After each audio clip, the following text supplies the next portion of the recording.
Hello, everyone. Another episode of Beyond the Usual. And today I have with me Kathy Bryan. Kathy, welcome. Just to go back, we know each other probably since 4 years now, met remote and have been meeting remote, never met in person as yet. How are you doing today? And how's family? I am doing well. I think you are right. I feel like we must have passed each other in conferences, maybe like waved across the room in conferences, but no one-on-one meetings other than virtual. So everything is good though. The family is good. We are staying super busy. My daughter is in gymnastics, so I have become a gymnastics mom in addition to all of my other titles. Don't How we are put you doing? on so many roles?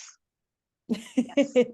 I was telling someone yesterday, I think I'm hitting a point, and this might not be temporary, where my child is more mature and confident, and I'm like, what do I what do I do with this time that she's staying composed? What am I doing with this time? So yeah, a new phase in our lives right now.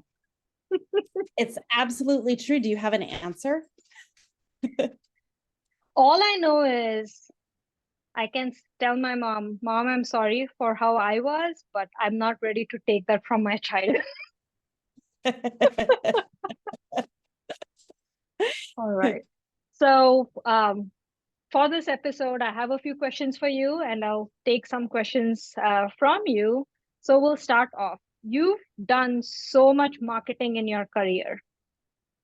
You've had teams, you've had organizations that were outside of your full time role and organization, and in emails and all this. Today, with AI in the marketing mix,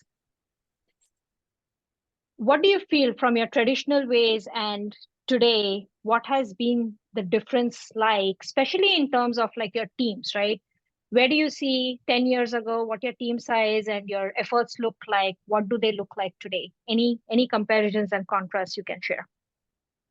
That is a great question. So it is very interesting how much AI has changed the world of marketing, and it's interesting just hearing what people say about AI and how it's ruining everything or it's making everything better.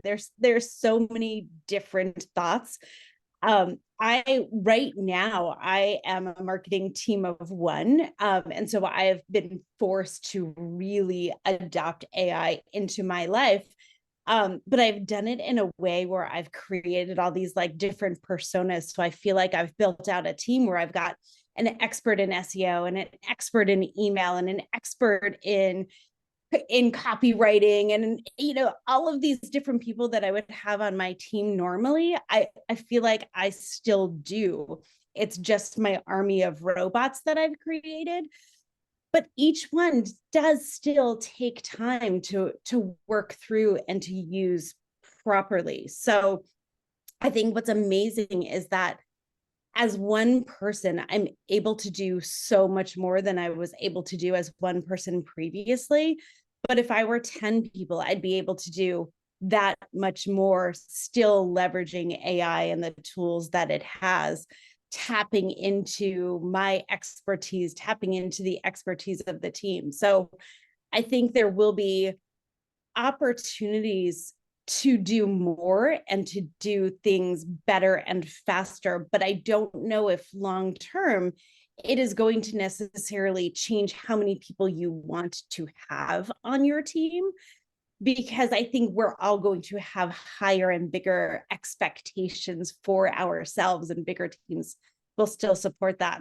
I think the other thing too is someone told me once that, or maybe I read it somewhere, that AI is really just like a calculator. And so we're still teaching kids how to do math in school so that then they understand how the calculator does More it. And it complex just things. Yep.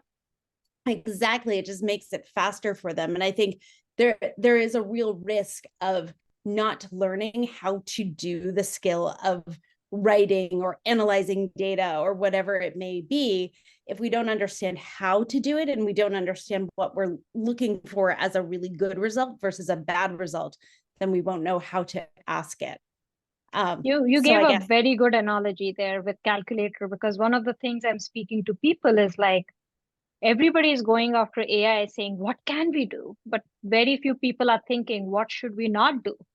When should we not use? Like yes, for kindergartners or young people, don't give them the calculator until they know the basics of things. So even in business, there are use cases you don't apply AI on. So could be bias based or so many different reasons, right? So that's very interesting way of looking. Yeah. absolutely. So do you have a question for me? Well, I would love to circle back. You were talking about now that you've got more free time.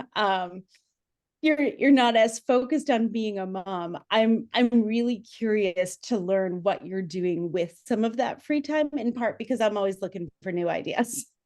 Awesome. I've completely not figured it out, but I will say um, she's definitely at an age where we can do more things together. So she's learning vocal singing and classical music. So when I was her age, I had also learned. I did practice much just for myself, but not like on a stage or gatherings or things of that sort. And music gives me life. Like to me, it's like a connection to everything. Very often, even when I go to conferences and I'm doing the icebreaker conversations, sometimes I tell myself, if you can't get a common standing with the other person, I'm pretty sure music can be that common standing. I don't think I've met anyone who's like, I hate music.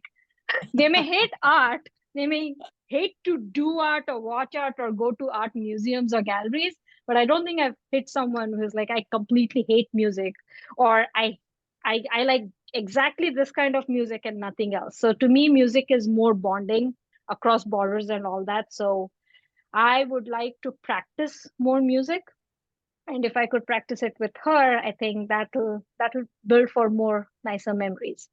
And outside of that, I'm thinking to get back to trying my hand at growing, having a vegetable garden. We tried it last time. I planted, I went on a long trip to India. And by the time I came back, it was great yield, but it was all over the place. So hopefully gardening and music. I love that. I'm terrible at gardening. I never know what is a weed and what is something that I've planted. And so then I either have an overrun garden or I've picked out everything and I have nothing Everything. left. Hopefully the weather will be good this time for things like that. So, okay. Yes, So my next absolutely. question to you, along the lines of family. You've been a boss, you're a mom. How do you compare and contrast those roles? What do you learn Oh, from each of them, and what do you take away from each of them? that is a really good question. I'm not sure if I've ever thought about it, which is interesting because they are very related. Um, Either way, I think I really focus on trying to make sure people have fun. I feel like that is the middle ground. What's very different is I feel like at work I am like just short of wanting perfection. I know perfection is not an option, but I do feel like you need to be putting out your highest quality all of the time, or people will not expect high quality from you. Conversely, I'll use my daughter as an example as she's in gymnastics. I'm really worried that whether it's gymnastics or any other sport, that if you get too good, then the expectations are too high. You put in more hours of You're work and then pressuring yourself. Yeah, exactly, and you stop liking it. So I always joke that for my children, my objective for them is to be just slightly above average so they feel good about themselves.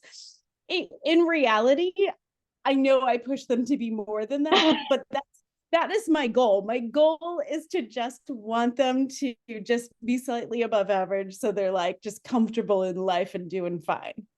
absolutely. And sometimes pushing yourself to be above average, you taste failure, and failure is all right.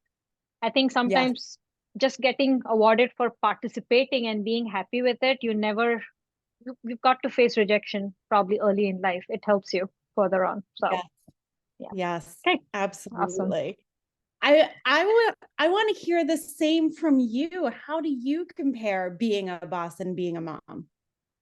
Um, First thing I will say though, when I started the company and we got our first hires, the first 2, 3 years, I think I was looking at everything as from the lens of a mom. Like this is my family, these are my people, not teammates, not colleagues. Like it was more of I've got to protect them. Like everything was.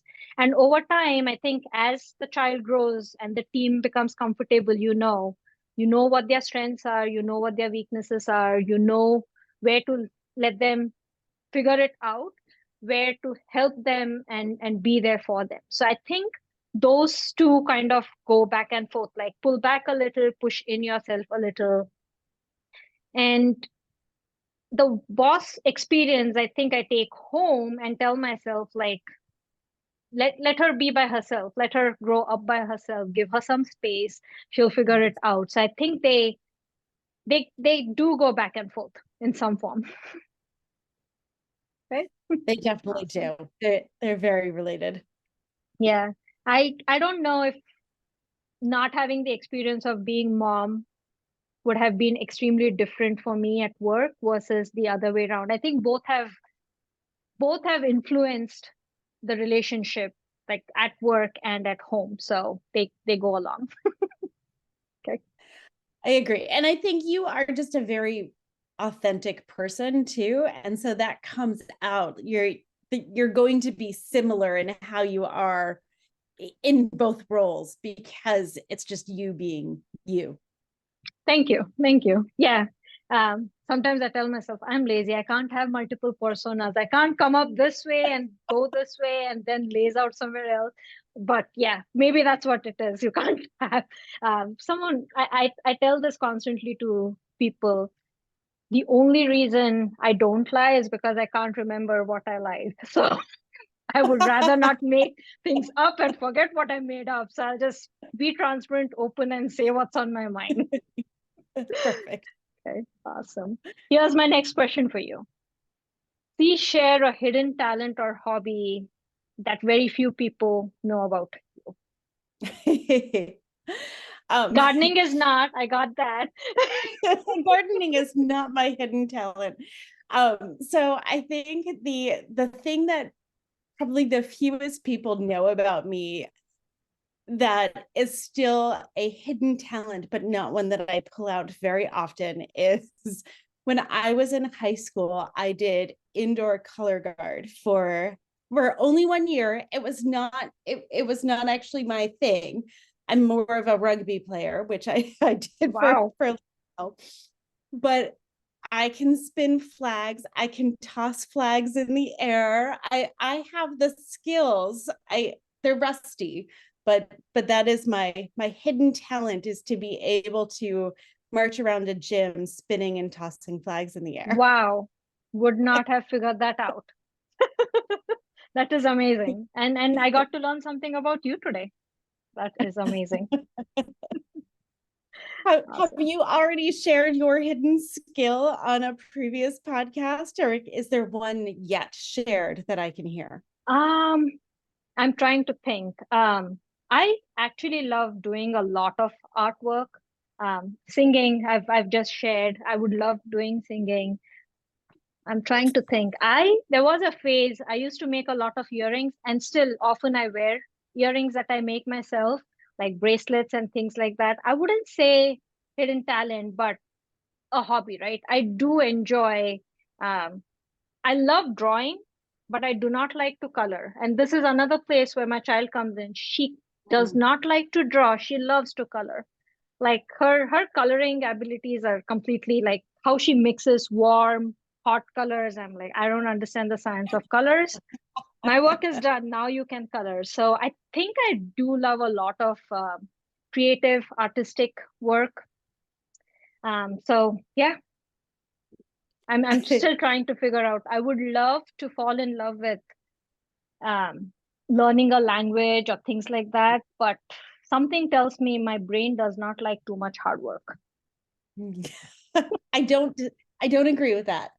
But learning a language is very hard. I really, really wish that I felt like I could learn a language, but I don't think that's I one of my prefer just to look at body language and be like, you know what? I think that's what's going happening there, or that's the topic they're discussing on. Like, yeah, that can be my hidden talent. Body language. I read body language. There you go. Perfect. Multilingual.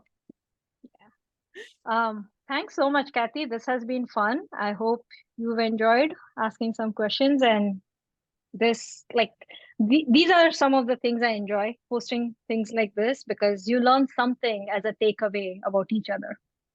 Right? Yes, I absolutely agree. Well, thanks for having me here with you. This has been so much fun. Thank you. Thanks, guys.